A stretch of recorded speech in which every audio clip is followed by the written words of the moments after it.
Good morning. I'd like to call the regular meeting of February the 13th to order. That means we're on. Okay. Welcome, everybody. This is different sitting up here looking down on you. Not intended. I'd just like to take a point of privilege this morning to just a few things. Today is Wear Red Canada Day. I don't even know if you know this. I heard on CBC and I wasn't aware of it. And it's related to Her Heart Matters. And it's held annually on February the 13th. Heart disease is the #1 killer of women worldwide. It's the leading cause of premature death in women. And it's not the same as a men's heart health. And so what they found is when ladies have symptoms and they're actually having a heart attack or a stroke, but they don't present as that because men present differently. It's understudied, underdiagnosed, and undertreated, and heart attack symptoms are not recognized in over 50% of the women. It kills more people than kills more ladies than all other cancers combined. So I just wanted to make you aware of that. I'd like to also remind you that next weekend is Family Day weekend, and I hope everybody has a great weekend.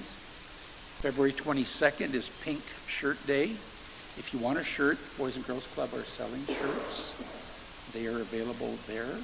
March 3rd is the State of the Region address, where our mayor and the county reeve will be presenting at the Wayside at 11 o'clock, or 11:30 at the Wayside.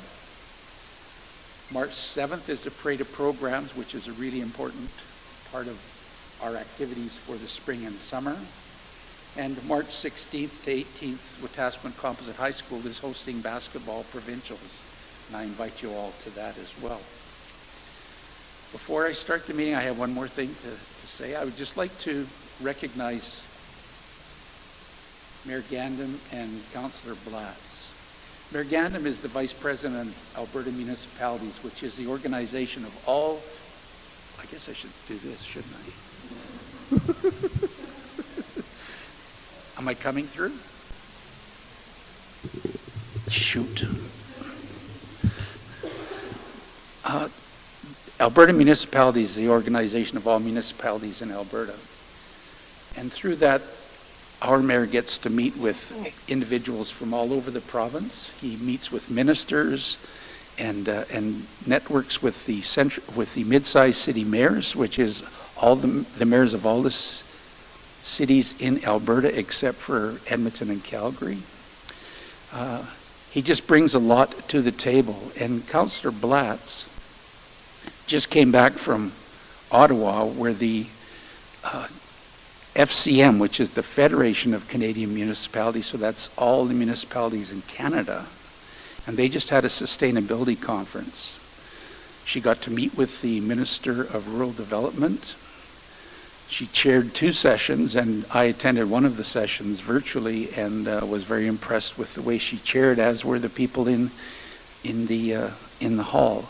So I'd just like to say that because those 2 people are involved in outside organizations, sometimes people wonder why they're doing that. And I just want you to know that it brings a great benefit to the city of Wetaskiwin to have those 2 people out networking with people at other orders of government. Not to belittle anything that the rest of council does, because I know the rest of council works hard as well. And I thank everybody for what they do. All right, on with the meeting. Hope Mayor Gandam doesn't get upset with that. Okay. We're going to open mic to start the meeting. And we have this morning, excuse me, we have Phil Hare, who is here to speak to us. Phil, if you would just go over there. Phil is a new resident to Wetaskiwin. I think you've been here about 6 months and has enjoyed our community, and he would just like to share some things about his observations about what's going on. Phil, may I ask you to please turn on your mic as opposed to what the mayor did? So, Hello? Thank you.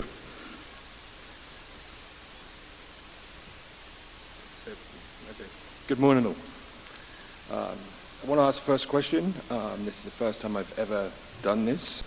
Why is the meeting at 9 o'clock on a Monday morning when most people are either on their way to work, at work, or taking kids to school? Is this normally when it happens on a Monday morning? Like you said, I've only lived in Wetaskiwin for 6 months after moving from Ontario. So far, I'm not hearing very good things from people. I was told about how Wetaskiwin was thinking about becoming a smart city from 10 people within the city. So I went onto the website. I was shocked that you had a grant 5 years ago to become a smart city. Now, I've been reading a lot what's going on in the UK because I have family there in Oxford and how they are becoming a smart city. There seems to be a lot more rules, regulations and information on this, not like your website. When I started reading that you're trying to control the traffic, the speed and traffic jams, that makes me laugh. I've been here for 6 months and never seen a traffic jam yet. So that I would like to see cleared up on the true aspect of what you'd call a smart city.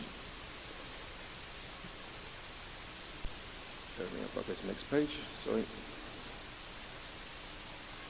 So, when I heard about this, last Thursday, I came in to speak, to see where you stood on the smart city. After speaking to Karen, she informed me that it's not on the agenda for the next 3 to 4 years. Now, that's not on the website. Now, speaking to the people of Wetaskiwin, they're very concerned on their rights and how this is going to affect them. Again, this isn't clear on your website on a smart city.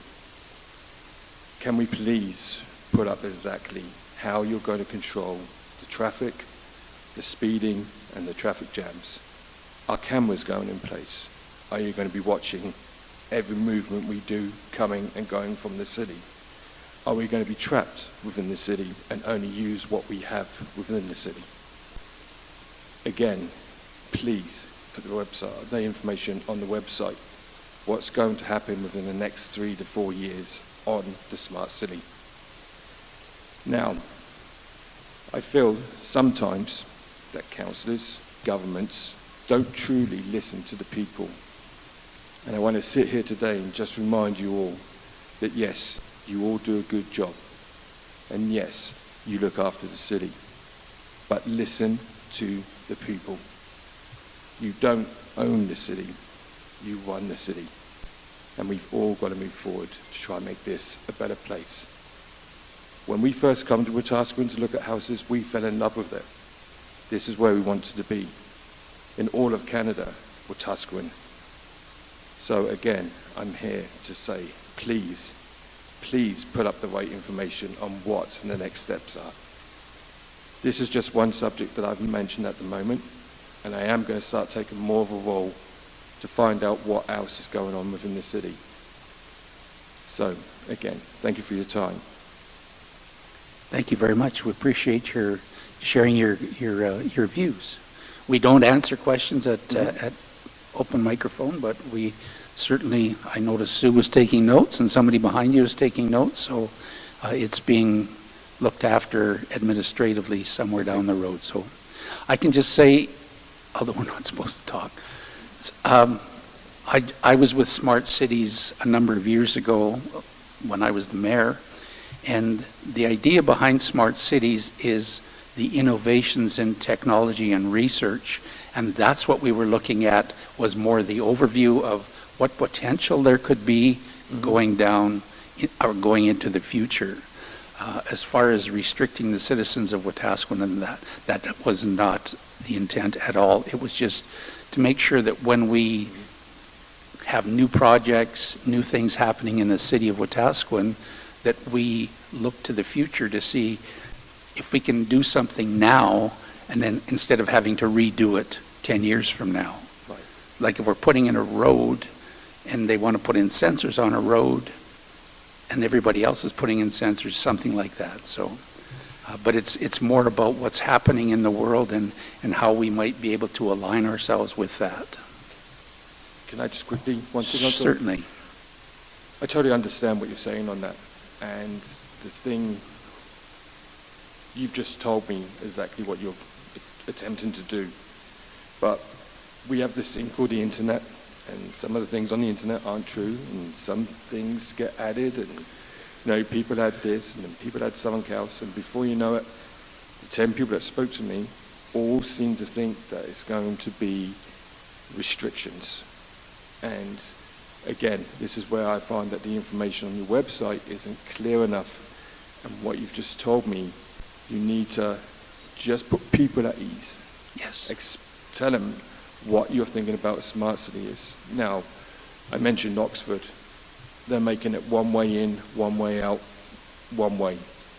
If there's 2 Walmarts in the city and you pass one and you use the second one, there could be possibilities of fines, because you have to use the first one you come to. Now, again, this is a different country, different things, but it's a smart city, and that's all people see: entrapment, rules, regulations. So again, we need to put people of Wetaskiwin at ease and tell us your plans, Yes. what it means, and what you have. We're going into strategic planning early in the spring, so Okay. we will look at that then. And I just may warn you, don't believe everything you read on Rant and Rave. Do you know what the funny thing about it is? Like, I'm a person, when I heard this, I came straight in on Friday, spoke to Karen, and what Karen told me to what's on the streets, again, different. So we need to get what Karen knows out there and tell people exactly what's coming in the new 3-4 years. Okay. Okay? Thank you very much. Thank you.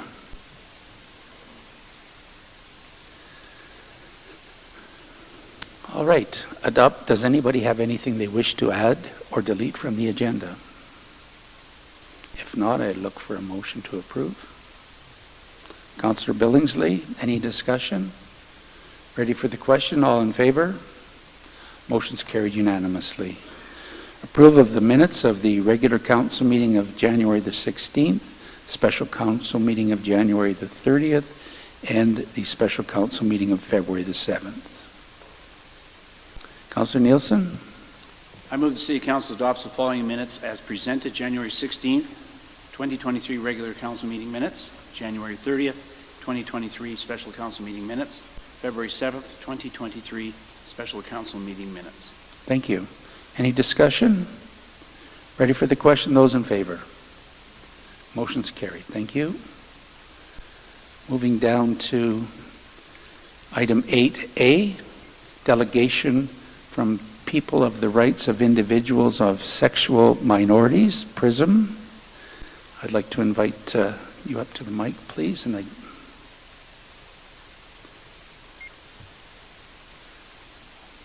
you could just identify yourself and... Good morning. Morning. My name is Kyler Kay, and I'm here representing PRISM. Welcome. All right.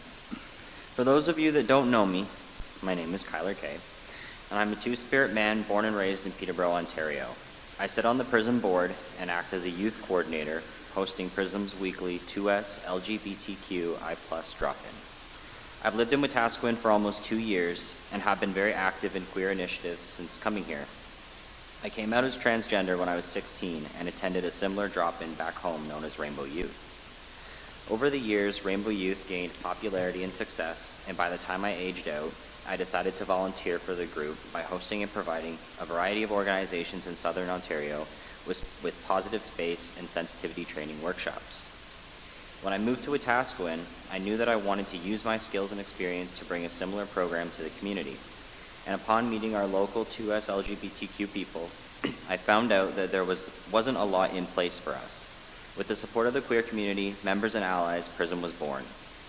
To honor one of PRISM's missions, we have hosted a variety of events aimed at educating and celebrating 2S LGBTQIA+ people.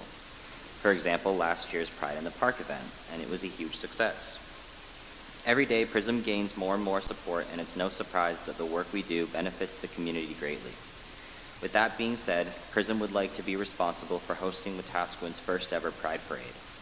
We believe that the community deserves its very own grassroots Pride celebration beyond Pride in the Park, and what better way is there for the Mayor and City Council to show their support for an often marginalized and hidden portion of the community.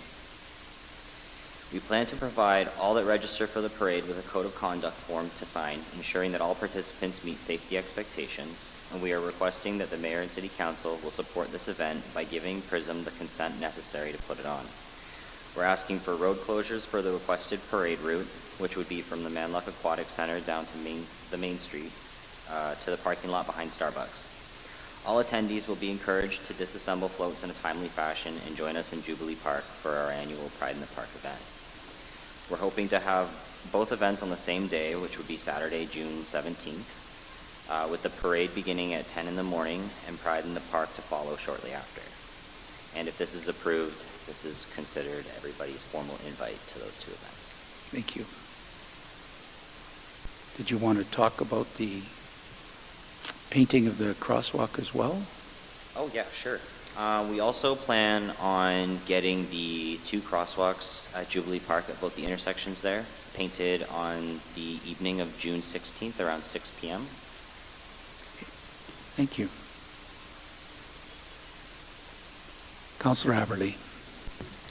I move that City Council approves the road closure request on June 17th, 2023 from 10 a.m. to 12 p.m. for the PRISM hosted parade from the recreation grounds to the Water Tower Park. Thank you. Just to speak towards it, Yes. I think this is a great idea, and I love the idea of you all feeling that you're at a place where we're ready for a parade, that you have got your group together enough that this is something that can be accomplished by you. So congratulations, and I'm very excited for it. Thank you. Thank you. Councillor Blatz. My mic moved to this side of me, and I'm not used to that yet. Of course, I am super excited about this. This is great and amazing. I just have a question, just because in the motion, it says that there is a parade from the recreation grounds to the Water Tower Park. Did you mean Jubilee Park, or did you mean actually going to the Water Tower where the Peace Cairn is? I think the floats would be disassembled down where the Peace Cairn is. Oh, okay. Right? Okay. And then everyone, the idea would be that once the parade is over, everyone would join in the park. Oh, okay, Yeah. perfect. Thank you. Councillor Nielsen. I'm not opposed to the project. I'm a little concerned with disassembling by the park, and there's two roads over there that intersect. It's the only way in and out. And your presentation also talks about the parking lot behind Starbucks. So I'd like to be clear in terms of what's being asked so that our administration knows what the expectations are. So, because there is a parking lot directly behind Starbucks, and then there's one across the street, of which we don't have any ownership of either of those two properties. But I'm worried about disassembling in a roadway by Peace Hills Park. So I think you're talking about going down the street and then turning right at the Tower Clinic and then going down that way past the cemetery. Is that correct? That's what I'm understanding. Councillor Haberly? If I may help Kyler, because I think the basis is on the Canada Day Parade, is what we've done is we've asked for we asked for those road closures, and disassembling doesn't mean stopping and taking apart the floats, but that we've closed all those roads, so then it's easy for access out. Is that correct in my understanding of what you're proposing? Yes. So it's not, it is, people have gone into those parking lots, and I would highly recommend you talk to both the owner of Starbucks and Madison Manor, where those areas are, because there will be some delegating in that. But So you're talking turning left off Main Street, off 50th Avenue, not right, turning I left? don't know for sure. I just know with speaking about the parade and the Canada Day Parade, that Okay. is how we proposed that. And so they leave from those areas into the back streets, Okay. not stopping on Main Street. Councillor Nielsen? And I don't know if we need to resolve that right here today, but it's a task Yeah. that our administration would have to wrestle with in terms of For sure. completely understanding the end. Yes. The end of it. Okay, any other questions? Okay, are you ready for the motion? Those in favor? Councillor Gandam, Mayor Gandam, I can't see you. All I see is your beautiful portrait. I'm here and I can hear you. Voted in favor. Thank you. Thank you. Motion's carried unanimously. Councillor Aberley. I move that City Council approves the crosswalk painting on June 16th, 2023, and associated road closure of Main Street between 54th Street and 55th Street from 6 p.m. to 11 p.m. Thank you. Any questions? Councillor Billingsley. Thank you. Kyler, who is providing the paint and who is going to be doing the painting? So the paint, PRISM has ordered with grant money that we received earlier this year, and it's been purchased by Dawn on the board. I can't remember where exactly we went to buy it, but it is it's road paint, and it would be us from the board, and we're inviting community members to come and help with that paint. Thank you. So the painting is in line with what we do with painting of streets, correct? Through the chair to council, yes, the paint was purchased through a transportation-approved vendor. Okay, thank you. And how many years is this now? Does anybody recollect? Is this 5? 4? Okay. So it's gone on in the past, and council's been out there getting paint. Some people slip in the paint and get their hands dirty and all sorts of things. Paint over the lines. Paint over the line. Okay, anything further? Are you ready for the question? Those in favor? Mayor Gandam? In favor, yes. Aye. Carried unanimously. Thank you. Councillor Nielsen. Thank you. Through the chair to Sue. Have we received or have you received a request for Jubilee Park usage for Pride in the Park? Or is that another activity that Kyler will have to be engaged with to gain access to the park on that day? Through the chair to council, yes, and we have not, but we will coordinate the whole Enchilada. event with them. Okay, thank you. Okay, thank you very much, Kyler. Appreciate it. Thank you. For information, if anybody else chose to paint crosswalks in Wetaskiwin, they could also do that if they have permission and they do it the correct way.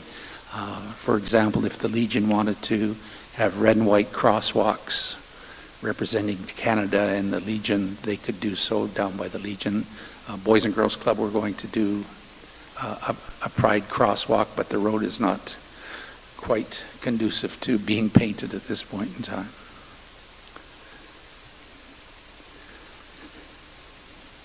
Next on the agenda is the alley closure.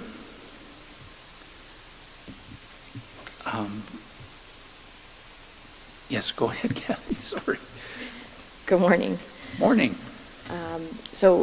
Back in November 2022, there was a notice of motion made asking administration to investigate whether or not we could close the alley between the Boys and Girls Club and the Library Park. We've done some kind of investigations, I guess, on what that would look like. In order to close the alley between the Library Park and the Boys and Girls Club, a turnaround would be required on the west side of that closure to allow vehicles to turn around. There isn't sufficient road allowance to construct a turnaround, and that would require us to acquire private land on the south side of that alley. And currently our waste collection does occur in the alley, and that would require some slight modifications to our collection route. And then snow and ice control processes would have to be amended as well. And a fence would need to be constructed, obviously, on both sides to allow that park space to not allow vehicles to travel through. The cost to purchase that land for the turnaround is approximately $75,000 based on current market value. There is a risk that at that dead-end road that it could create a space for unwanted gatherings to occur. And I guess that would be the end of my report. Okay, thank you. Councillor Billingsley. I move that City Council accepts this report as information. Thank you. Any discussion?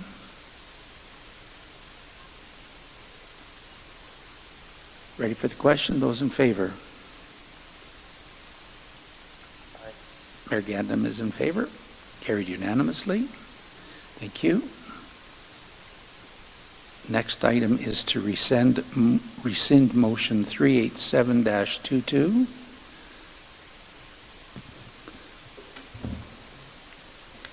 Oh, you're going, someone who's talking to this? Oh, Kathy, I'm sorry. It's all right. Okay, so the purpose of this report would be for council to rescind motion 387-22. And that was back when the move that City Council directed administration to bring back land use bylaw options related to trailers, modular, and mobile homes by February 13th, 2023. So as previously directed, administration will continue to present all future modular housing permits to council until the land use bylaw is rewritten, and we anticipate that to be completed in 2024. Right now, we're in the process of rewriting, our municipal development plan, and having that rewrite of the land use bylaw will allow for modifications to be made based on council's discussion before about trailers and modular and mobile homes. Right now, we would continue to present all of those permits. We haven't had any since the last one back in the fall. We will be presenting a business case for the 2024 budget to rewrite the land use bylaw. Delaying any of this land use bylaw rewrite right now would allow us to finish our municipal development plan and then have those proper statutory documents in place. Sorry, that's it. Okay, thank you.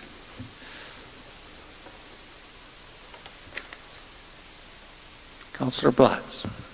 I move that City Council rescind motion 387-22. Thank you. Any questions?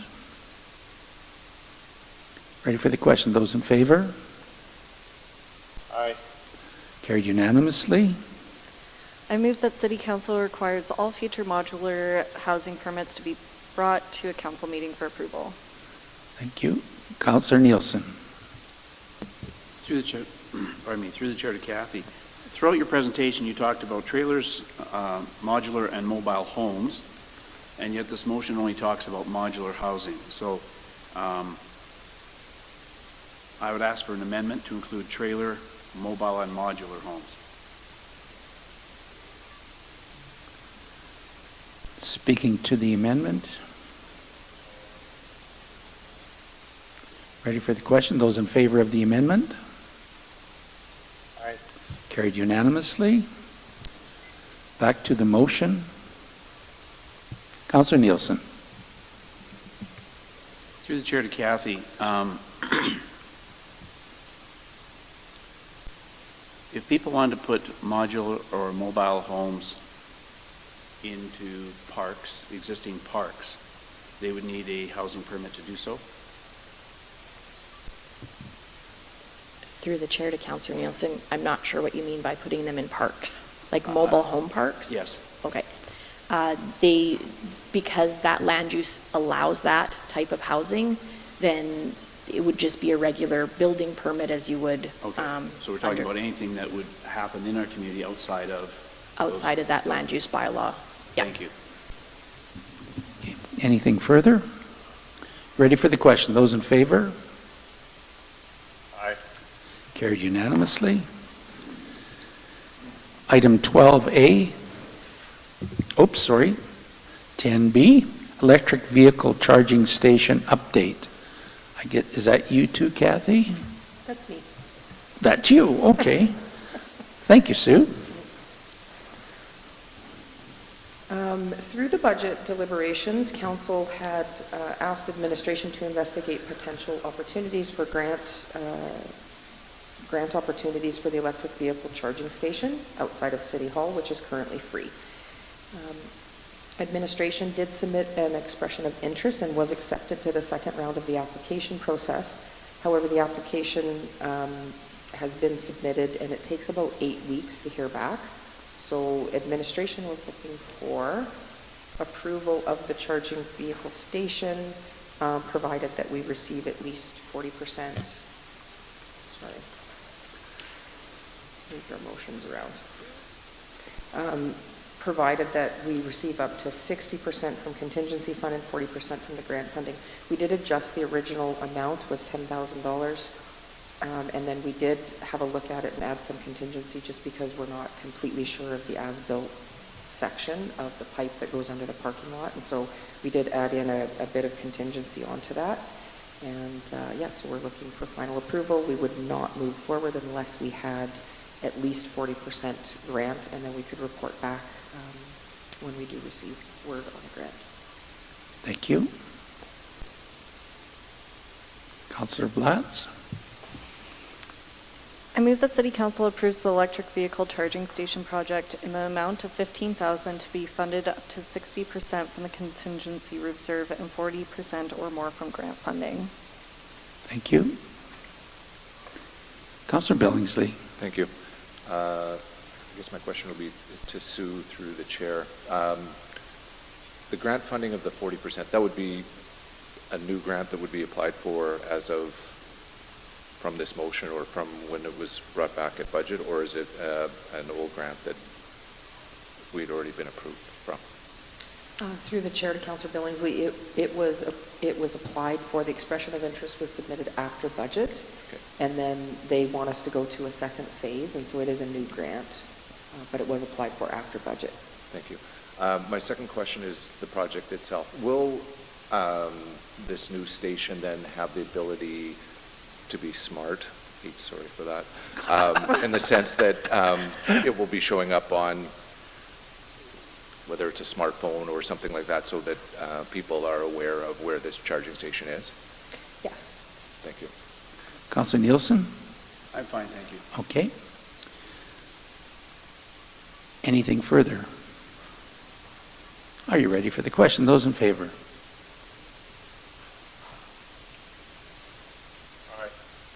Motion is carried unanimously. You're on a 3-second delay there, Mayor Gandam. Taking my time to process everything. Bylaws, item 12A, fees and charges bylaw 2028-23. Good morning. Thank you, again. Kathy. Good morning. So back in December, Council did approve our fees and charges bylaw. Since then, we've noticed a couple of changes that were required. So I'll just go through those right now. So in Schedule A, we've just made some clarification on personal versus general information access requests. In Schedule B, under finance, there is a credit card processing fee, and in my report it says 2.5, but it's actually 2.4, my apologies. So there will be a 2.4% credit card processing fee that will be charged on all in-person and online credit card payments. And then online payments won't be accepted until our virtual City Hall has been implemented. For non-sufficient funds, the current fee for that is $20, and we are proposing that fee to be increased to $25. The paper bill fee, currently the city does not have a fee for paper bills, so administration is proposing to implement a $2 fee to recover internal costs. If this was adopted, the paper bill fee would be charged once e-billing has been implemented. In Schedule C, For planning and engineering, a 7.4% increase across all internal fees and charges to recover internal costs based on the Consumer Price Index for 2022. And then throughout the schedule, there were some clarifications made in definitions and wording. And I will also point out that in that same schedule, there was an error for accessory use for deck, hot tub, or pool, secondary suites, and wheelchair ramps. It says that there's no charge, but that was an error. That should actually be what was in 2022 was $75. The proposed is $81 because of the 7.4% increase. For Schedule D for waste management, again, a 7.4% increase across all fees and charges was done. There was also an error in the rates for 2022 and 2023, which was corrected. Schedule E and Schedule F are the water and wastewater fees.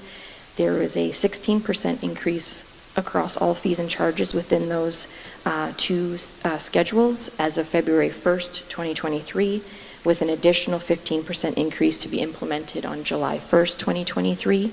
These fee increases were recommended by Peace Hills Utilities Incorporated. For Schedule G, H, and I, municipal enforcement, fire services, and transit, was a 7.4% increase across all fees and charges in accordance with our CPI. Schedule J for recreation, an increase of 7.4% to the majority of the fees and charges. And then new changes and clarifications to be added. So the Manluck Aquatic Center, support personnel accompanying a client with a disability, there's no charge. And then for the drill hall, city personnel setup and takedown would be $40 per hour per employee. Schedule K for cemetery, an increase of 7.4% to the majority of the fees and charges. There was also an addition of the missing columbarium and cremains plot fees. Schedule L, storm. This is a new proposed rate for residential, multifamily residential, and industrial, commercial, and institutional. This would be a monthly fee. We're proposing to introduce this to recover costs related to storm sewer maintenance. So residential would be 70 cents per month. Multifamily residential, so anything larger than a fourplex, would be $1.30 per month. And then industrial, commercial, and institutional would be $2.60 per month. And Schedule M, airport, this is also a new schedule. So administration's proposing to introduce tie-down fees.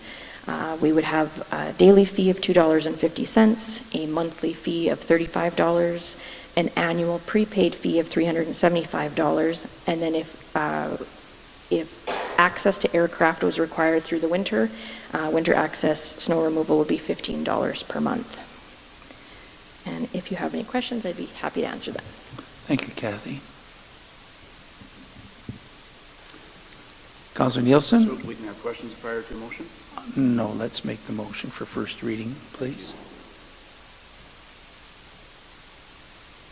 Councilor Billingsley? I move that City Council gives first reading to bylaw 2028-23, cited fees and charges bylaw. Continue. Thank you. Kathy, through the chair, the Schedule M at the airport. A couple years ago, we had, I think it was during budget, we talked about the tie-down fees, and we were informed that the tie-downs there were not in good shape, and that's the reason why they hadn't been charged. So I'm wondering if any work has been done to the tie-downs that now we can start charging for them.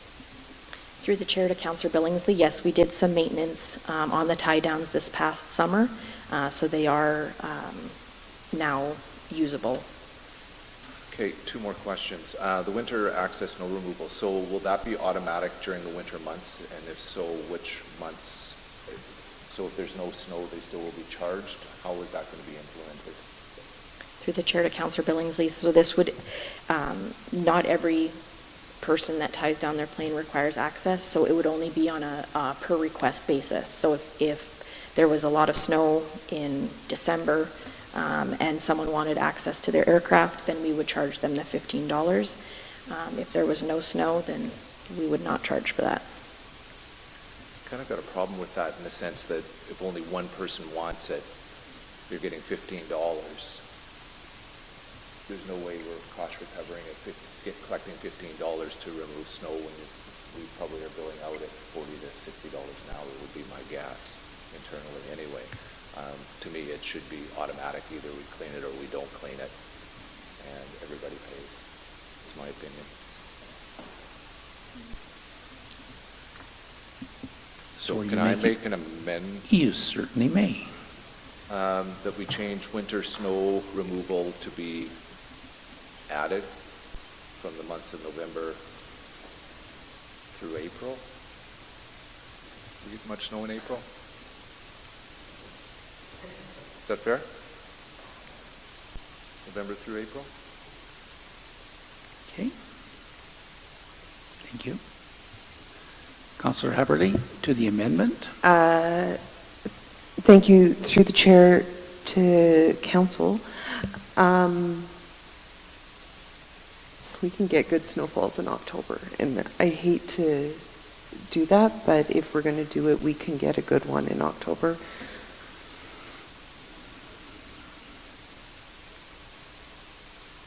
I guess you also don't want to price yourself out of having Yeah. the service. Would there be months in April that we don't get snow either? And I'm wondering,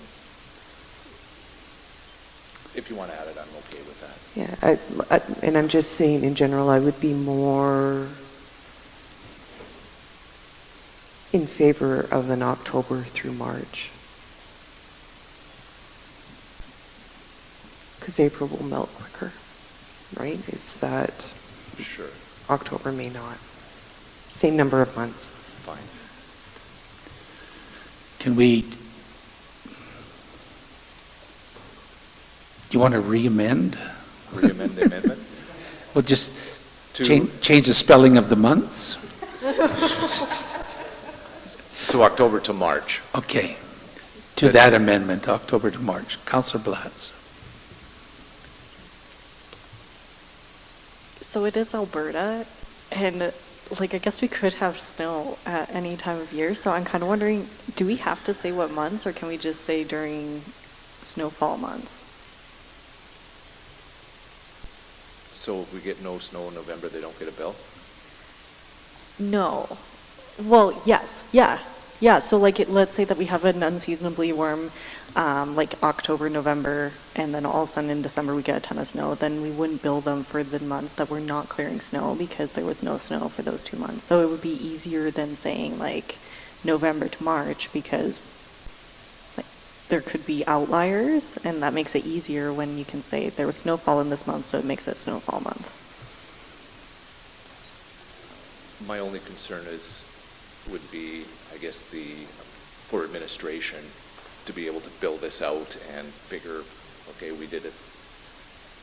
How many people are, sorry, my question then would be to administration, how many people are tied down as far as you know? Through the chair to Councillor Billingsley, it varies. I don't know what's tied down right now, I'm not sure. But I do know that the 2 individuals that work at the airport take notes on everything, so they would know exactly when they were doing snow removal. So you could bill that way.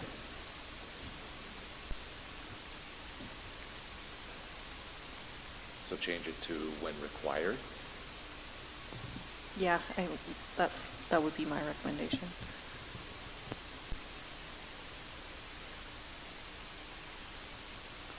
Councillor Nielsen. I'm having trouble with the entire conversation, because I'm not an aviator. So I'm assuming that what this is implying is for all those airplanes that are tied down, like street cleaning, they would all have to be removed at some point in time so that the snow could be removed. In the event that all the planes were not removed, do you not remove the snow? I guess I'm trying to understand what we're trying to accomplish here. Through the chair to Councillor Nielsen, sorry, I guess to be clear, so if you were to tie down your plane and you didn't want to access it the entire winter, we would never remove the snow. We would just let the snow fall, done. If you needed to get access to your plane to get it onto the runway, then we would clear the snow if you asked us to. at a charge of $15 per month for that respective tie-down area. It boggles my mind that we're charging $15 to remove snow, but we're charging $40 an hour to stack chairs. Like, I don't understand. Is this good? Is this right math? It's going to cost me $15 to mobilize a crew and put equipment down, and I'm going to get $15 for it. I may have to mobilize that equipment 5 times in a month. So it's costing us, we're getting $3 per snow clearing if you did it 5 times in a month. I got to believe it's going to cost us significantly more than $3 per snow removal. So the math isn't working out for me in any way, shape, or form. Through the chair to Councillor Nielsen, so I guess essentially the only reason why we would be doing the snow is we'd be mobilized anyways, doing the runways and all of our other paved areas. So it would just be a pass right by if they needed to access their plane.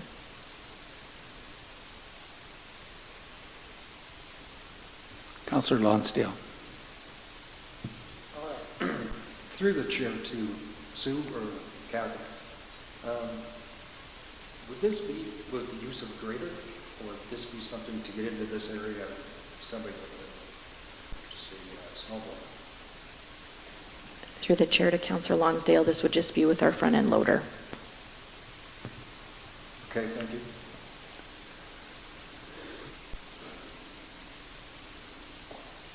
Anything further on the amendment?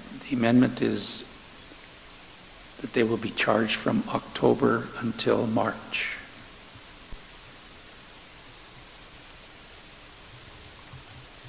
Councillor Billingsley. And that would be whether the plane moves or not. Everybody would we'd clear that area. That's my understanding. Kathy, is that your understanding? If that's what council desires. Okay. Anything further? To the Councillor Nielsen.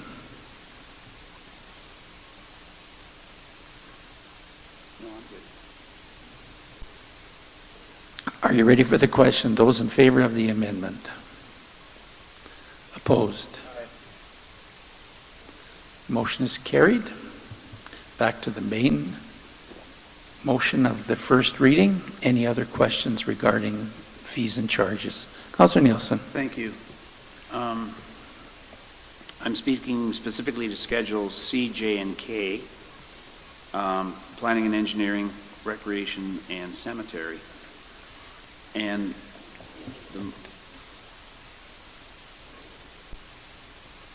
the information we have is that it's to recover internal costs. So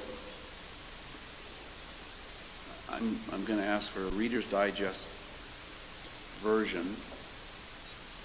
Help me understand. We go into budget and we budget for increased staff costs.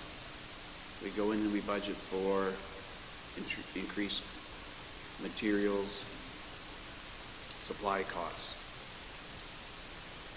And so when we're talking about increasing the fees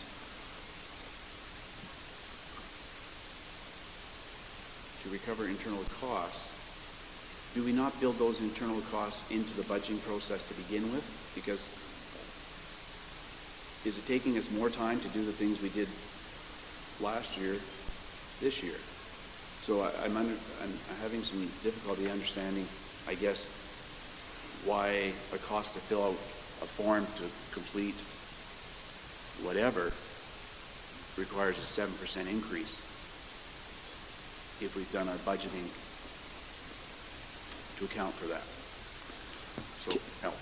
Okay, just to clarify, so was the budget based on these fees and charges, or is this in addition to the budget?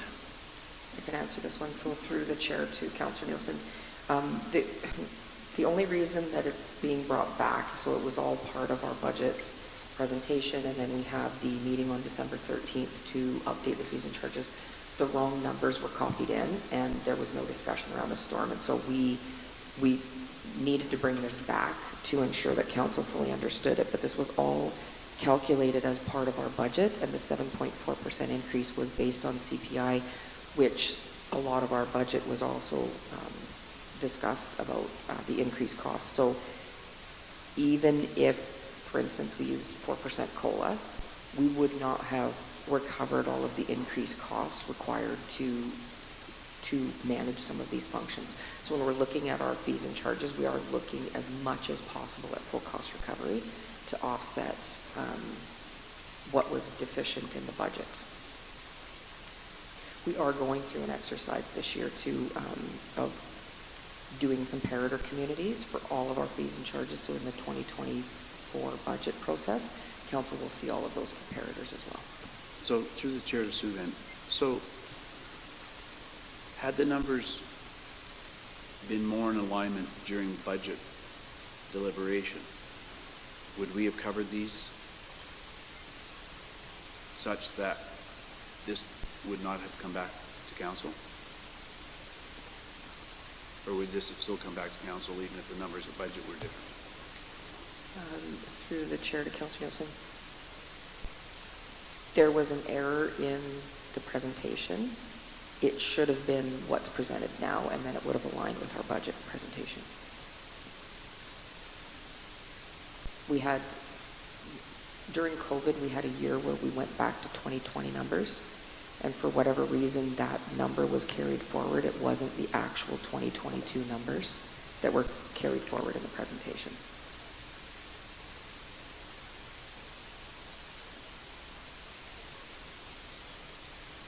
Do you have a question, Councillor Nielsen? I'm not sure. Okay. I'm like Mayor Gandam. I'm taking time to process. So by all means, move on to other questions, if there are any. Anybody else have questions? Kathy, I had a question. It came from a member of the public, and it said, we're going from $20 to $25 for NSF checks if people have delinquent accounts. But usually people who have a challenge making a payment, now we're going to charge them even more to add to their challenge. Go ahead, Sue. You know where I'm going. Through the chair, so we're again just trying to recover the cost that we get charged from the bank. Okay, thank you. Now, have you got this all straightened out? Councillor Nielsen. Absolutely not.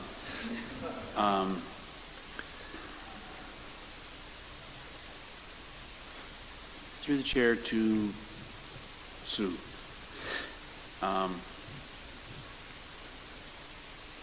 Do we know what these increases will add up to be based on last year's numbers?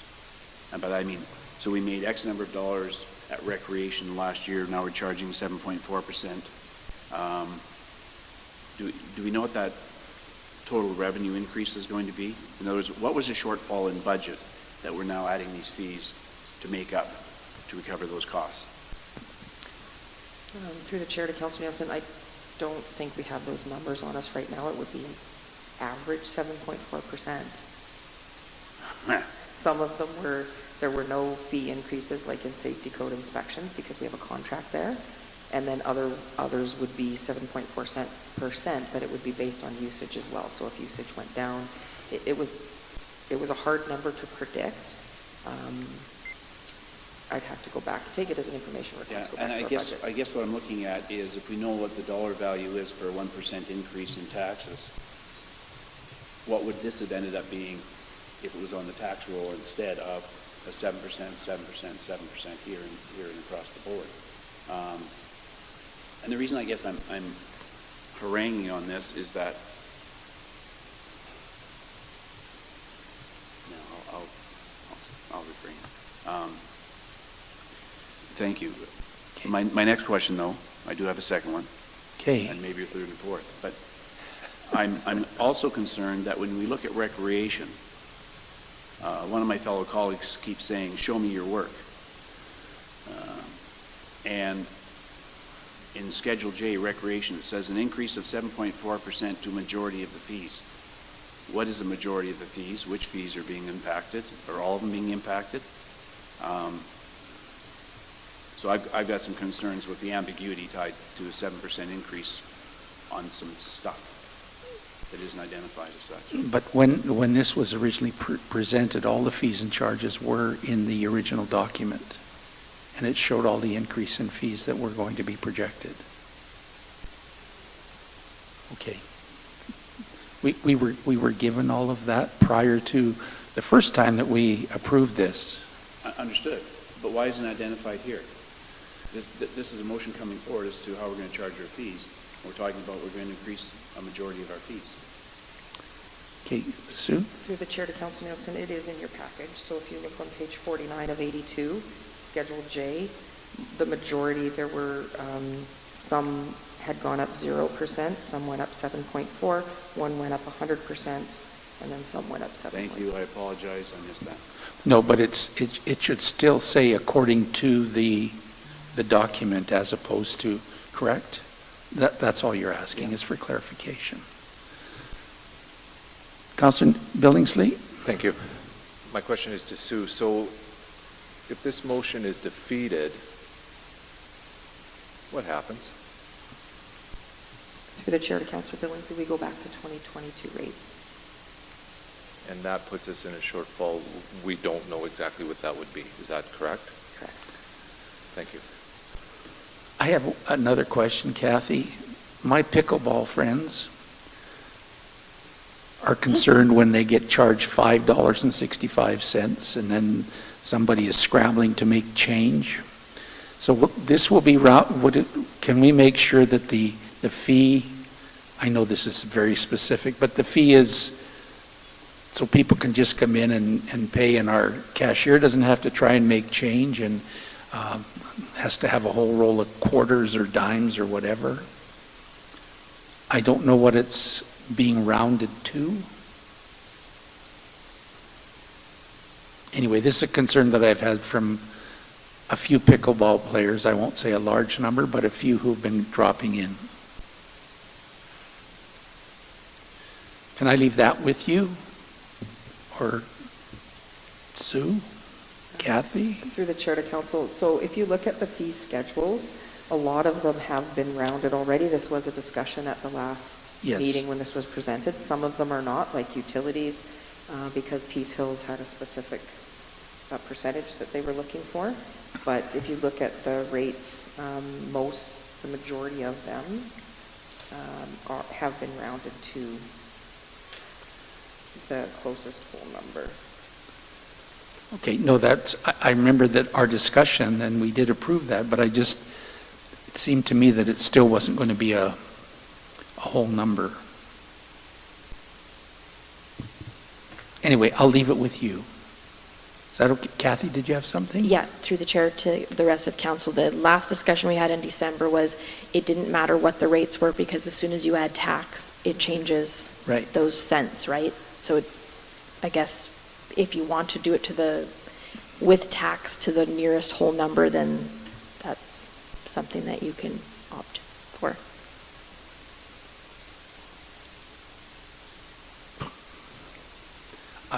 From what I get from pickleball players, they'd be happy with that.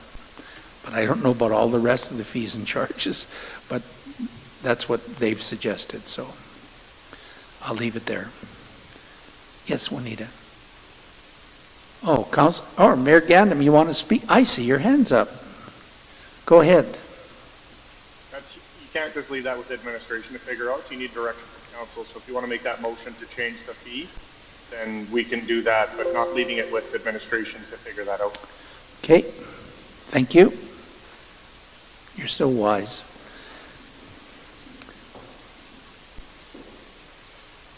I would move that we round off the pickleball fee to the nearest whole number.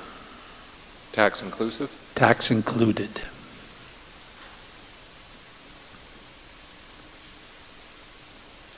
Councillor Blatz? This might be a point of order. I don't believe he can make that motion, Councillor Elliott, because you're the chair. No, the chair can make motions. Why does sometimes the chair does and sometimes the chair doesn't? Okay. Karen? Okay, never mind, thank you. Yeah. In the past, I've made a few motions, not very many, but from this place, but you can, unless somebody else wants to make it, but I... Okay. Anyway, I know that's very piddly for the overall budget and everything, but it's just for the convenience of the pickleball players, so. Councillor Aberley. Thank you through the chair to the chair and council. I will not be voting in favor of this because I do not think that we should be singling out one specific group. So, yeah. Okay. Thank you. Thank you. Anybody else? Sue?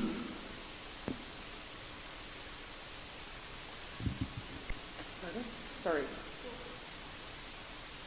Oh, are you talking about so you're talking about the indoor, like not the Yes. use of the tennis courts? Yes. Okay. Yes, when people come in and there's a fee when they get to the door and then they play. Okay, anything further on that? I know that's just... Are you ready for the question? Those in favor? Just me? Okay. Motion's lost. Back to first reading. Anything further on first reading? Are you ready for the question? Those in favor? Opposed? Okay, the motion is carried. Move that City Council give second reading to bylaw 2028-23, cited the fees and charges bylaw. Thank you. Any discussion? Ready for the question? Those in favor? Opposed? Oops. Thank you. Opposed? Thank you. So this is going to be fun where I move sorry, Councillor Billingsley. I move that City Council gives unanimous consent to go to third reading of bylaw 2028-23, cited the fees and charges bylaw. Thank you. Any discussion? Ready for the question? Those in favor? Aye. Motion's carried unanimously. No, it isn't. Well, you didn't put up your hand? I know.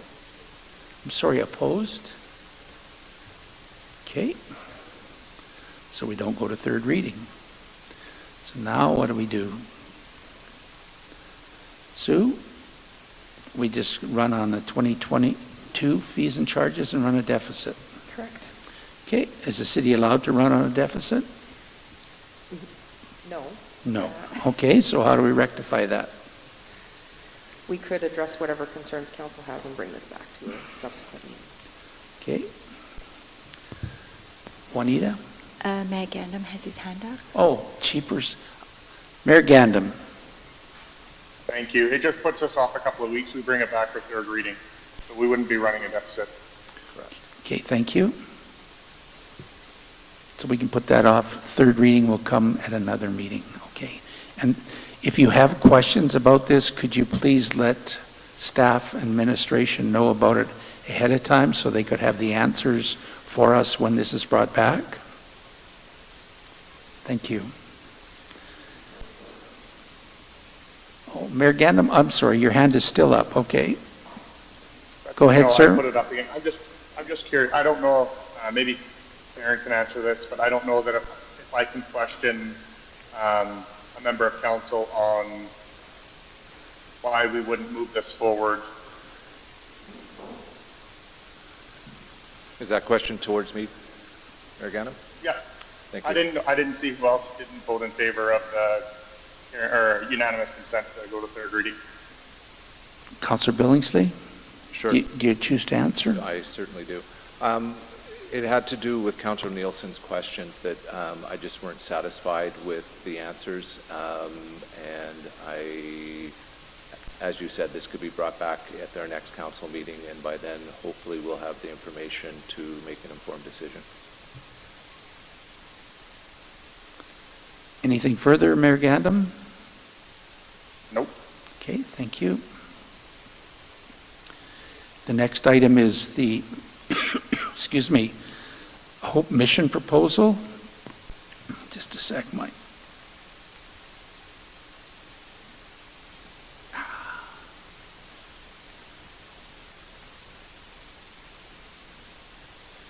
Item 12B, Hope Mission Proposal Combined Emergency Shelter and Transitional Housing Facility Rezoning, second reading.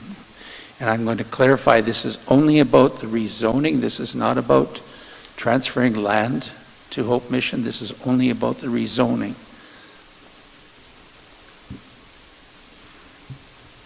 Thank you. So we have been following a previous report that was submitted by Community and Protective Services to make sure that the process is outlined and transparent. So any of the items that are in green have been completed already, and then we still have future decisions that need to be made. So as part of today's recommended motions, we do have second and third reading proposed for the rezoning from municipal reserve to the public utility lots. And the third motion that we have coming forward is to direct administration to complete the notification process required to allow the subdivision of a 3-acre parcel. So Hope Mission has done a survey, and that survey has been presented as part of this package, and they're asking for 3 acres. This is an internal process, so we are the approving authority for subdivision, and normally we wouldn't bring this forward to council, but because it's all related to the future subdivision and direct control permit for Hope Mission, we thought that it would be prudent to bring it forward. In our land use bylaw, the requirement for subdivision notification is 76 meters, so if council does want a different way of communication or an expanded zone for notification, we would note that 76 meters is the standard, and deviating from that could set a precedence, but we could look at alternate ways of advertising. We had previously mentioned maybe a VMS board in the area so that people know that they can provide comments to us. And then the next 2 motions we would be looking at is to get first reading. Once it becomes a PUL, then we need to move it from a PUL, public utility lot, to a direct control so that council could issue the permit. And then because we would be looking at another redistricting, we would be also requesting that council gives us direction to hold a public hearing on March 13th to address the rezoning from a public utility lot to direct control of that 3-acre parcel. I know we do have representation from Hope Mission here as well, so if there are any questions as far as the process or what's going on with Hope Mission, we would be happy to answer those. Thank you. Councilor Nielsen. I have a question. Do I need a motion on the floor? Yes, please. Councilor Blatz. I move that City Council approve second reading to the rezoning bylaw 2027-22 to designate 5837A Avenue from municipal reserve to a public utility lot. Thank you. Councilor Nielsen. I don't know if this is appropriate because it speaks to one of the motions later on, so I'll hold my question until then. Okay, thank you. Anybody else? Are you ready for the question? Those in favor?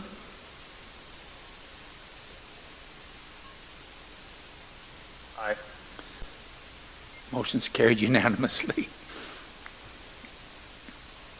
Sorry. Oh my gosh. I move that City Council approves third and final reading to the rezoning bylaw 2027-22 to designate 5837A Avenue from municipal reserve to a public utility lot. Thank you. Any discussion? Ready for the question? Those in favor? Motion's carried, motion's carried unanimously.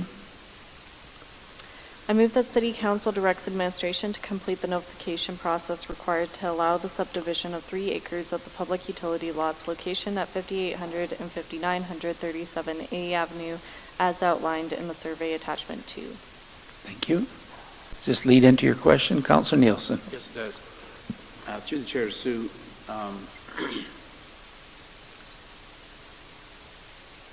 Is this where the 67 meters fits on this motion, or does it fit on motion 5? Or does it fit on both? Through the chair to Councillor Nielsen, yeah, the 76 meters is what we would notify the radius of which we would notify adjacent to these lots. So I'm dyslexic because I said 67. But my grammar's okay. I didn't question You that. didn't? I know.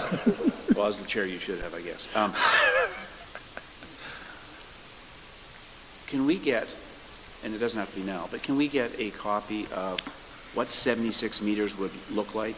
Because is it from, when you're talking 3 acres, it's from what point? Is it from the middle point of that area? Because I know when we were talking about liquor stores and cannabis stores related to residential areas, when we were looking at the mall area, there was also sorts of rules and regulations as to where that distance originated from. And I'd be curious to see what properties are impacted by that in order to make an informed decision to decide whether I wanted to make a recommendation to see that distance increased. Does that make sense? Okay. Through the chair to Councillor Nielsen, it's from the parcel, so that I know the one you're talking about with the mall, there were special considerations given for that. Right. This is from the entire parcel, so the computer would pick anything that is 76 meters away from any edge of that parcel. So it would be Walmart, it would be Denham's, it would be Pawn Shop, Pizza Hut, Tim Hortons. But if the computer can do that, could I get a schematic of that? Yes. Please and thank you. I can put that in a request for information if you'd prefer.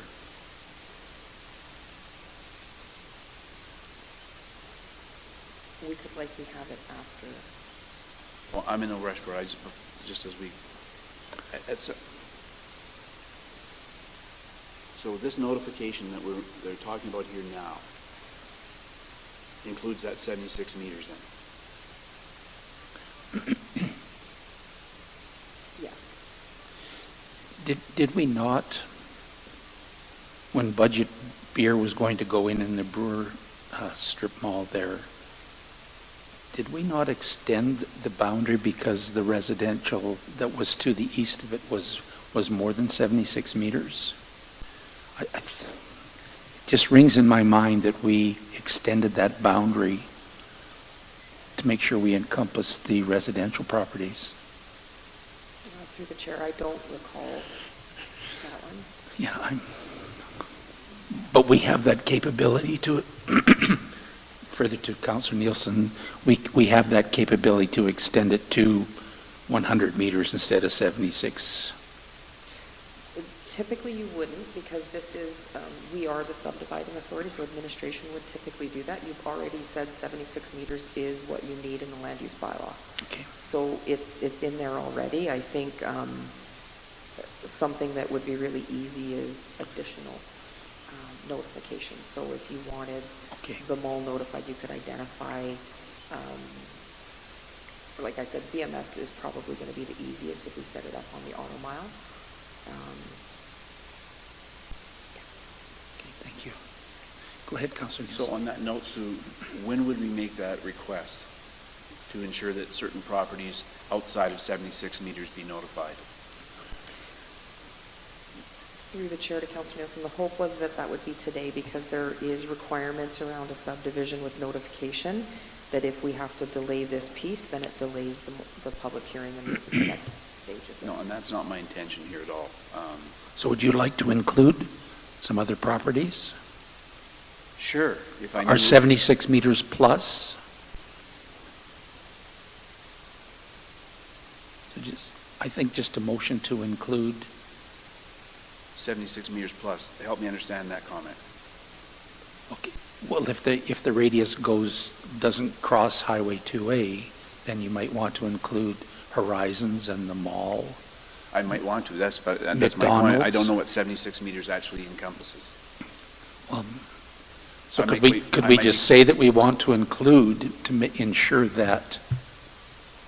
Could we do that, Sue? If it's further than the 76 meters, could we include the mall, McDonald's, Horizon Center, whatever. Through the chair, Sue, I guess my concern, and maybe you can help me with this, is that businesses that are on the same side of the highway as the proposed project are adequately notified. So I don't know whether that includes, I would doubt the 76 meters would include the hotel, for example. And I don't even know that I'm interested in the hotel knowing, but Could I just, would it be possible, Sue, that we could move this to after we come out of our closed session? Yes. And in that time, you would have the radius, right? That's something that can be computer. Juanita? Oh. Mayor Gandam has his hand up. Mayor Gandam. Thank you. I'm wondering why when we have agenda packages as far back as we do, and we come into a meeting looking for information that could have been asked and had been made available for our meeting. So through our notification, it's 76 meters. So deviating from that then would to extend that. So if that's what we need to do, then make that motion. Or if we want to increase the notification, having the VMS board out there, or running an ad in the paper, or making sure that our social media channels have that installed, so we're doing those notifications. It's just hard to sit here listening for more information, or delaying a decision of council without having that information being asked prior to the meeting. Okay. Thank you. I'd like to respond. Sure. Mayor, Councillor Nielsen? My comment would be, I've been approached as late as last night at 10 o'clock from a couple of businesses that have concerns. And so I was not able to speak to them prior to 10 o'clock last night. So that's where my request is coming from at this point in time. Thank you. That's fine. But I mean, an email coming from council at 10 o'clock at night to have information ready in the morning is something else that can happen too. If this was a one-off where this never happens, where council comes into a meeting and then wants a bunch of information to make the decisions, when they've had the agenda for as long as they've had without getting those verifications before. Thank you. So Sue, this will be advertised in the newspaper? Through the chair to council. Because we're having a public hearing. Well, a subdivision, the subdivision process is different. So long as it falls within our approved mandate, we can approve that subdivision ourselves. Okay. But it's the rest of it that will have a public, so when we designate from public utility law to direct control, that would be required a public hearing. Okay. People can, they can speak against the subdivision, and then that would come into us, and then at that point, if there were enough people speaking against it, we could go to SDAB for a decision. So we have a motion on the floor, correct? Okay.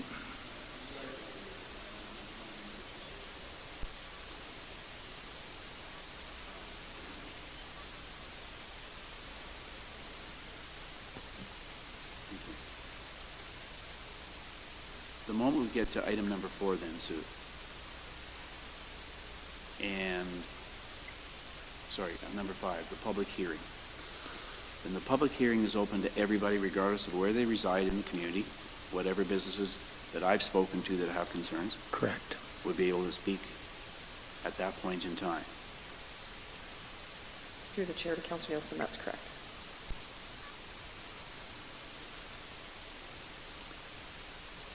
So you could invite the people who called you at 10 o'clock last night to the meeting on March the 13th to speak. Thank you. Okay. So, motion number 3, Council direct administration to complete the notification process. Any further discussion? Ready for the question? Those in favor? Aye. Carried unanimously. I move that City Council gives first reading to the rezoning bylaw 2029-23 to designate a 3-acre parcel from lots 5800 and 5900 37A Avenue from public utility lot to direct control. Thank you. Any discussion? Ready for the question? Councillor Nielsen.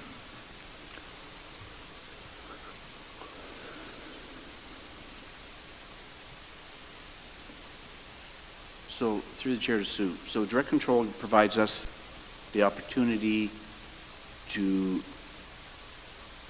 restrict and/or put caveats on any development in that area then? Through the chair to Councillor Nielsen, direct control gives council complete control over what happens on the parcel. And once the parcel is assigned and developed on, can you change any of those those conditions after the fact? So whatever, no, I'll leave it there, one piece at a time.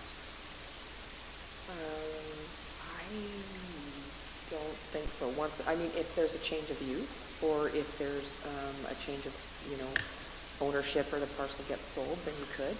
So what would happen, and I'm just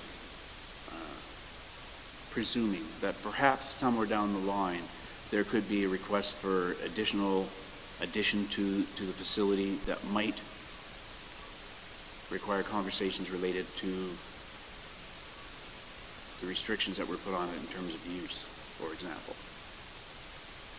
You would still have the control aspect of either approving or not approving an expansion, depending on what the use of that expansion was going to be used for. Correct. So an expansion requires a development permit, which would have to come back to council because it's direct control. Thank you. Anything further? Are you ready for the question? Those in favor? Aye. Motion's carried unanimously. I move that City Council directs administration to schedule a public hearing for the proposed rezoning of a 3-acre parcel on lots 5800 and 5900 37A Avenue to be held March 13, 2023 at 9 a.m. Thank you. Discussion? Ready for the question? Those in favor? Motion's carried unanimously. Carried unanimously. Thank you.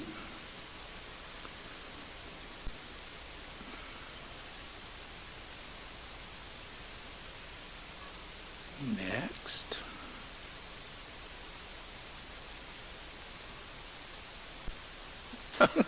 Councillor Billingsley. I move that City Council proceeds with the meeting in a closed session to discuss a matter which falls under Section 17 and 24 of the Freedom of Information and Protection Privacy Act, exceptions to disclose. Thank you. I would just like to clarify before we take the vote, I'll use this as discussion.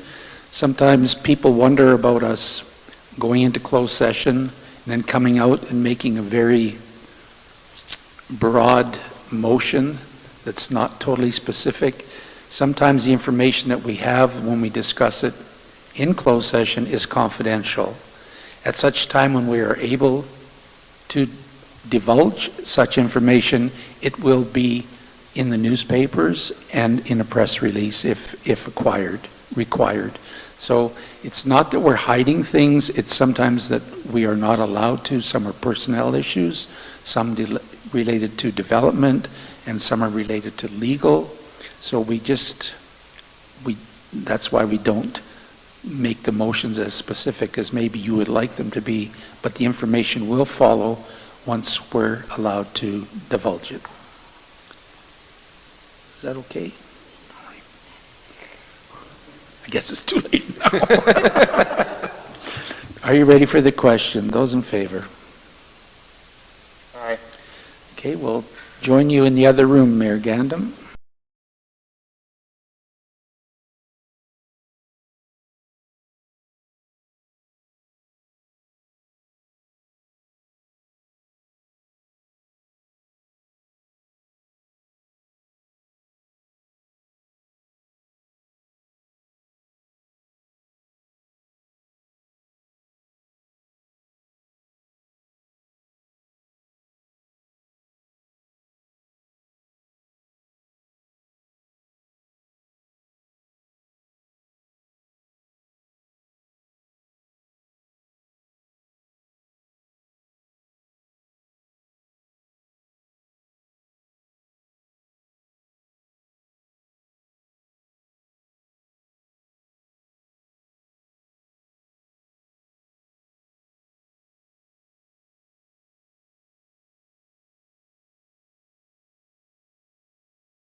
Welcome back. We're on to item 15, new business. Councillor Blatz. Oh, sorry. Councillor Aberley. I don't have it on me, but, sorry. I would like to move that we move out of camera or go back into a non-closed session. I move that City Council continues the meeting in public. That was hard. Thank you for wording that so well. You ready for the question? Those in favor? Aye. Carried unanimously. Item 15, new business. Councillor Blatz. All right, hi, thank you. I would like to add something to new business, so I think I need 3/4 consent of council for that. We add the Spring Municipal Leaders Caucus and President Summit that is happening in March to the agenda. Thank you. Any discussion? Ready for the question? Those in favor? Aye. Carried unanimously. Item 15A, Alberta Rural Renewal Program, request for a letter of support from City Council.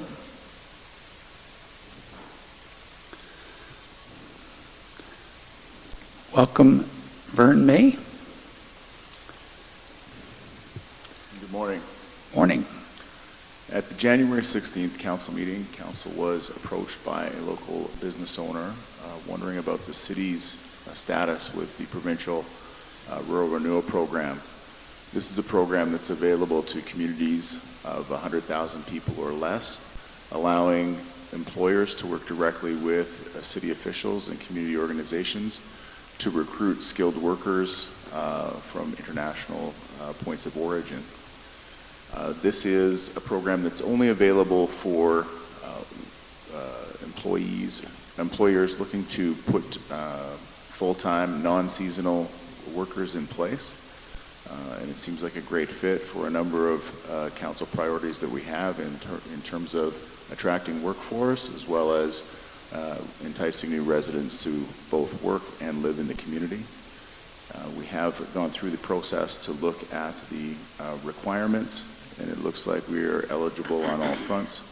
We do have an application in process which requires a letter of support from council to say that they endorse this direction, and that application would be submitted in advance of the deadline for intake, which is on February the 16th. Thank you. Councillor Aberley. I move that City Council provide a letter of support for the city's application for designation under the Alberta Rural Renewal Program. Thank you. Councillor Nielsen. Thank you. Through the chair to Vern. The requirement for a settlement providing organization that will collaborate with the community and identify and plan for settlement needs. What responsibility do we have as a city applying for this to ensure that that organization is adequately prepared to take on that challenge? Through the chair to Councillor Nielsen, every one of these applicants that are interested to come to the community, we will be working with the province at the Economic Development Department level to know who's coming in, how many, and then to work with, and sometimes some of that settlement service can be very informal, so even organizations like Connect Wetaskiwin that has come forward to say we want to help people get connected. It's about helping them to liaise with, this is how you can enroll in school, this is how you get set up with a bank account, here's where you need to go to register your driver's license and things like that. So there are a number of opportunities with organizations that we already have in the community as well as provincially that work on a regional level that deal with this exact service. So that, in your mind, then, there would not necessarily be an additional burden on your portfolio to ensure settlement services are provided or overseeing the settlement organization? There would be no additional burden. No initial burden? No additional burden. Thank you. Councillor Blatz?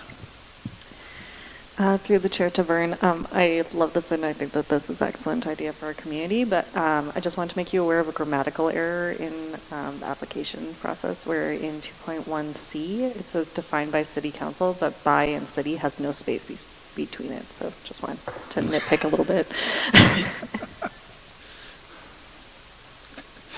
Thank you. Any further questions? Are you ready for the question? Those in favor? Aye. Motion's carried unanimously. Thank you very much, Vern. Item 15B, Councillor Lonsdale sanctions. Sue? Want me to? At the December 13th regular council meeting, council announced sanctions that were to be imposed on Councillor Lonsdale due to his lack of attendance at council events, including but not limited to council meetings, budget deliberations, board and committee meetings, and strategic planning sessions. The sanctions imposed are outlined in Attachment 1, the letter of reprimand, the letter of apology, which was required from Councillor Lonsdale by January 30th, 2023, was received by Council on January 29th, 2023, and inserted below. The letter has been edited by administration for the purposes of grammar only. I will read you this. Hi all, it is with heavy heart and much humility that I write this letter. The last year and a half have been very hard on me due to injuries, divorce, and other physical and mental problems. I feel horrible that I have let you and my city down, and even worse, how I let myself down. I am taking treatments to make myself like I used to be.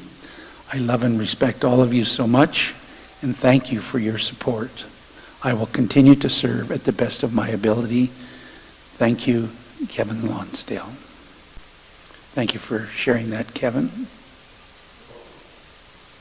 Councillor Nielsen. I move that City Council receives this RFD as information. Thank you. Any discussion? Ready for the question? Those in favor? Aye. Carried unanimously. I move that City Council assigns Councillor Billingsley to be Deputy Mayor for the month of May 2023. Thank you. Any discussion? Ready for the question? Those in favor? Motion's Aye. carried unanimously. I also move that City Council assigns Councillor Aberley to the Deputy Mayor for the month of June 2023. Thank you. Any discussion? Ready for the question? Those in favor? Aye. Carried unanimously. Item 15D, the President's Caucus, Alberta Municipalities. Councillor Blatz. Oh, I'm sorry. RFD, authorization to attend out of province for the Federation of Canadian Municipalities, happening May 25 to 28, 2023 in Toronto, Ontario.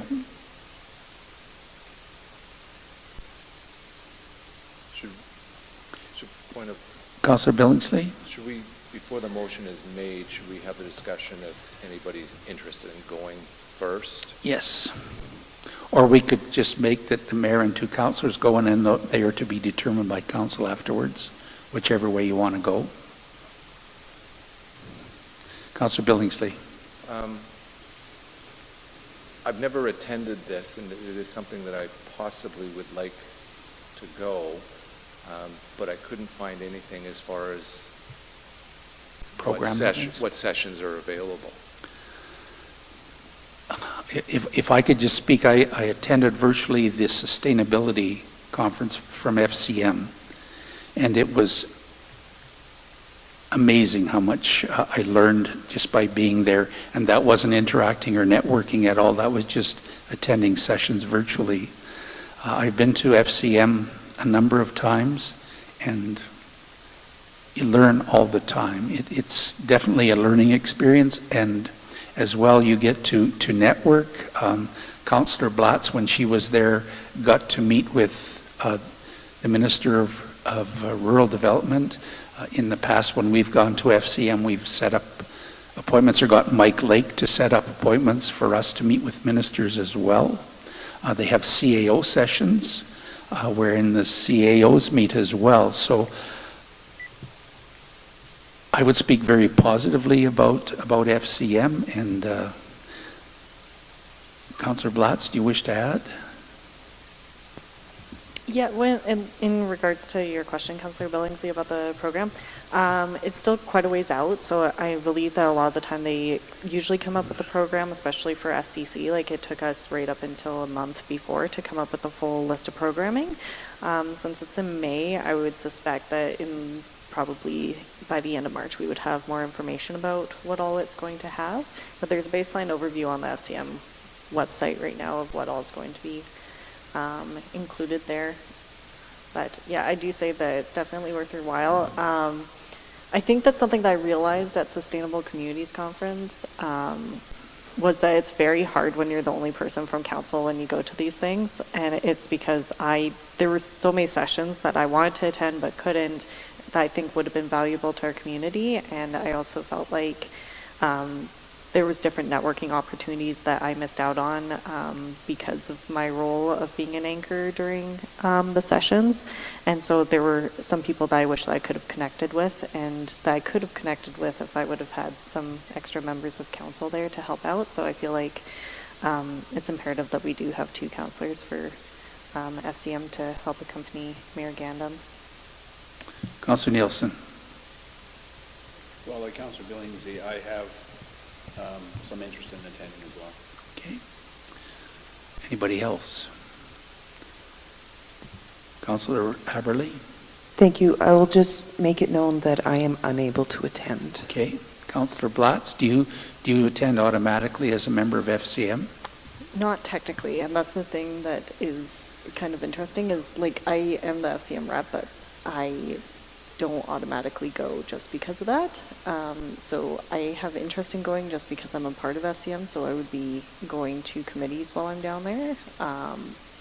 But with that being said, I do think that it's also imperative to have other members of council that are interested in going too. So. Okay. You certainly muddied the waters. So Councillor Billingsley would like to go, Councillor Nielsen would like to go, and you would like to go.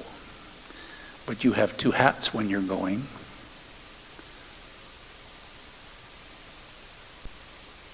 How would you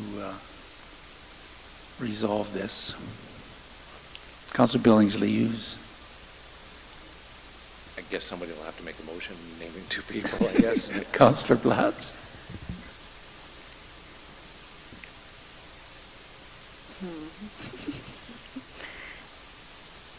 Do we choose 2 people because it's in our bylaw that we choose 2 people? Yes, our bylaw states the mayor and 2 members of council. Okay, policy. Okay, that's good to know. Am I able to defer a question to another member of council? You would like to ask somebody a question? Yeah. Mayor Gandam, do you have any insight as to what you would like to do? Draw names out of the hat. Pardon me? Draw names out of a hat if more than 2 members of council are interested in Yeah. going. Yeah, we can do that.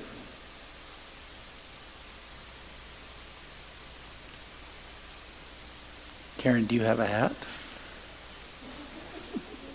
Councillor Billingsley. Could we just say name 2 members and then at our P&T name the 2 members, or do we need to have? Well, that's what I motion? suggested.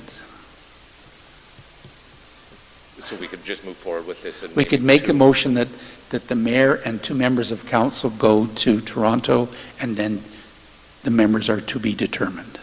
And we could do that at our P&T? Correct. Or we could draw right now. Whatever. Karen's ready?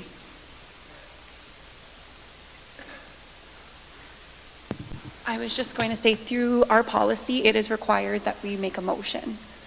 It doesn't necessarily have to have the 2 names, but we would need to say Right. mayor and 2 councillors. Yes. That would have to be very clear. That's what I was suggesting.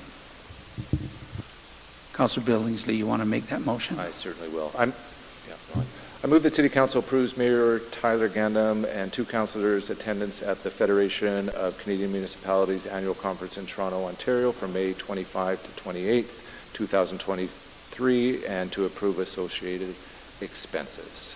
Thank you. Any discussion? Ready for the question? Those in favor? Aye. Opposed? Motion's carried unanimously. Thank you. All right, Councillor Blatz. Hello. So, as we all know, the Spring Municipal Leaders Conference is coming up, as well as the President's Summit is happening at the same time in Edmonton, and that's on March 28th to the 31st. And I know that there's some interest amongst council to go, and so I just wanted to put that out on the table. There is a motion. I'm just waiting for it.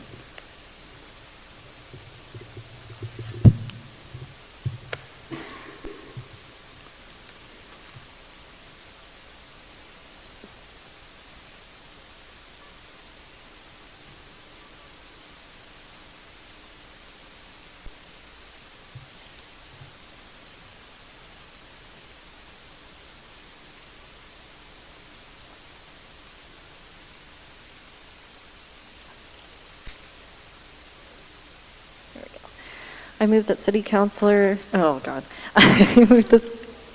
Yeah.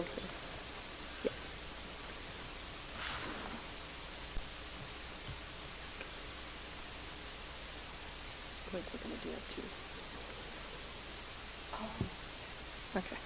I move that City Council approves Councillor Elliott's attendance and associated costs to the Alberta Municipalities President Summit and Spring Caucus in Edmonton, Alberta, March 29th to 31st, 2023. Okay, thank you. Discussion? Ready for the question? Those in favor? You're moving way too quickly, Deputy Mayor Elliott. Pardon me? You're moving way too quickly, Deputy Mayor Elliott. Had a comment or a question. Oh, he had a question. I'm sorry. Carried unanimously. Oh, you had a question? I'm sorry. My camera's off. You can't see me. Well, and the motion was on the screen, so. It's not on my screen. Anyways, I would like to get added to that as well. My registration is included with it, and I think some of my per diems are included with it as well, being the board member with Alberta Municipalities, but if it's not, I would like to be included. Okay, well, we're going to have another motion for Councillor Blatz to attend, so we can include you in that second motion. Sure. Pardon me? Yes. It has to be a motion from somebody other than Councillor Blatz. Councillor Aberley? I move that City Council approves Mayor Gandam and Councillor Blatz's attendance and associated costs to the Alberta Municipalities President Summit and Spring Caucus in Edmonton, Alberta, March 29th to 31st, 2023. Thank you. Any discussion? I can't see if your hand's up, Mayor Gandam. No. Okay, ready for the question. Those in favor? Aye. Opposed? Motion's carried. Councillor Nielsen, did you vote or? Sure. Okay. Carried unanimously. Anything further for the good of the organization? I would move that council be adjourned at 11:08. Thank you. Thank you, everybody. Thank you, staff members, for being here. Pardon me? But thanks all. Have a good day. Don't lose any money. Deputy Mayor.